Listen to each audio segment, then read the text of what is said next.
एक नगर में एक लालची आदमी रहता था। अपार धन संपदा होने के बाद भी उसे हर समय और अधिक धन प्राप्ति की लालसा रहती थी। एक बार नगर में एक चमत्कारी संत का आगमन हुआ। लोभी व्यक्ति को जब उनके चमत्कारों के बारे में ज्ञात हुआ तो वह दौड़ा दौड़ा उनके पास गया और उन्हें अपने घर आमंत्रित कर उनकी अच्छी सेवा शुश्रूषा की। सेवा से प्रसन्न होकर नगर से प्रस्थान करने के पूर्व संत ने उसे 4 दीपक दिए। चारों दीपक देकर संत ने उसे बताया, पुत्र, जब भी तुम्हें धन की आवश्यकता हो तो पहला दीपक जला लेना और पूर्व दिशा में चलते जाना। जहाँ दीपक बुझ जाए उस जगह की जमीन खोद लेना, वहाँ तुम्हें धन की प्राप्ति होगी।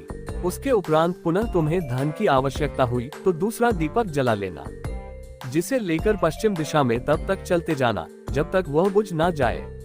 उस स्थान से जमीन में गड़ी अपार धन संपदा तुम्हें प्राप्त होगा। धन की तुम्हारी आवश्यकता तब भी पूरी ना हो तो तीसरा दीपक जलाकर दक्षिण दिशा में चलते जाना। जहाँ दीपक बुझे वहाँ की जमीन खोदकर वहाँ का धन प्राप्त कर लेना।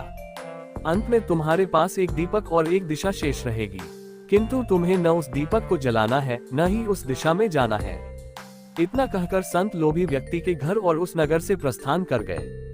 संत के जाते ही लोभी व्यक्ति ने पहला दीपक जला लिया और धन की तलाश में पूर्व दिशा की ओर चल पड़ा। एक जंगल में दीपक बुझ गया। वहां की खुदाई करने पर उसे एक कलश प्राप्त हुआ। वह कलश सोने के आभूषणों से भरा हुआ था। लोभी व्यक्ति ने सोचा कि पहले दूसरी दिशाओं का धन प्राप्त कर लेता हूँ, फिर यहाँ का धन ले जाऊंगा। वह कलश वहीं झाड़ियों में छुपाकर उसने दूसरा दीपक जलाया और पश्चिम दिशा की ओर चल पड़ा। एक सुनसान स्थान में दूसरा दीपक बुझ गया। लोभी व्यक्ति ने वहां की जमीन खोदी। उसे वहां एक संदूक मिला जो सोने के सिक्कों से भरा हुआ था। लोभी व्यक्ति ने वह संदूक उसी गड्ढे में बाद में ले जाने के लिए छोड़ दिया। अब उसने तीसरा दीपक जलाया और दक्षिण दिशा की ओर बढ़ गया। वह दीपक एक पेड़ के नीचे बुझा। वहां जमीन के नीचे लोभी व्यक्ति को एक घड़ा मिला जिसमें हीरे मोती भरे हुए थे। इतना धन प्राप्त कर लोभी व्यक्ति प्रसन्न तो बहुत हुआ, किंतु उसका लोभ और बढ़ गया। वह अंतिम दीपक जलाकर उत्तर दिशा में जाने का विचार करने लगा, जिसके लिए उसे संत ने मना किया था। किंतु लोभ में अंधे हो चुके व्यक्ति ने सोचा कि अवश्य उस स्थान पर इन स्थानों से भी अधिक धन छुपा होगा जो संत स्वयं रखना चाहता होगा। मुझे तत्काल वहां जाकर उससे पहले उस धन को अपने कब्जे में ले लेना चाहिए। उसके बाद सारा जीवन मैं ऐशो आराम से बिताऊंगा। उसने अंतिम दीपक जला लिया और उत्तर दिशा में बढ़ने लगा। चलते चलते वह एक महल के सामने पहुंचा। वहां पहुंचते ही दीपक बुझ गया। दीपक बुझने के बाद लोभी व्यक्ति ने महल का द्वार खोल लिया और महल के भीतर प्रवेश कर महल के कक्षों में धन की तलाश करने लगा। एक कक्ष में उसे हीरे जवाहरातों का भंडार मिला, जिन्हें देख उसकी आंखें चौंधिया गई। एक अन्य कक्ष में उसे सोने का भंडार मिला। अपार धन देख उसका लालच और बढ़ने लगा। कुछ आगे जाने पर उसे चक्की चलने की आवाज सुनाई पड़ी।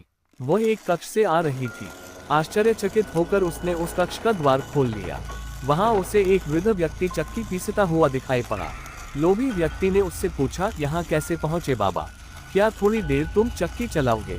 मैं जरा सांस ले लूं, फिर तुम्हें पूरी बात बताता हूँ कि मैं यहाँ कैसे पहुँचा और मुझे यहाँ क्या मिला। वृद्ध व्यक्ति बोला। लोभी व्यक्ति ने सोचा कि वृद्ध व्यक्ति से यह जानकारी प्राप्त हो जाएगी कि इस महल में धन कहाँ छुपा है, और उसकी बात मानकर वह चक्की चलाने लगा।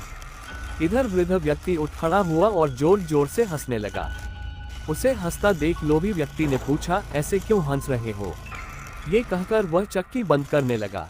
अरे अरे, चक्की बंद मत करना, अब से ये महल तेरा है। इस पर अब तेरा अधिकार है और साथ ही इस चक्की पर भी। ये चक्की तुम्हें अब हर समय चलाते रहना है, क्योंकि चक्की बंद होते ही ये महल ढह जाएगा और तू इसमें दबकर मर जाएगा। गहरी सांस लेकर वृद्ध व्यक्ति आगे बोला, संत की बात न मानकर मैं भी लोभवश आखिरी दीपक जलाकर इस महल में पहुंच गया था। तब से यहाँ चक्की चला रहा हूँ।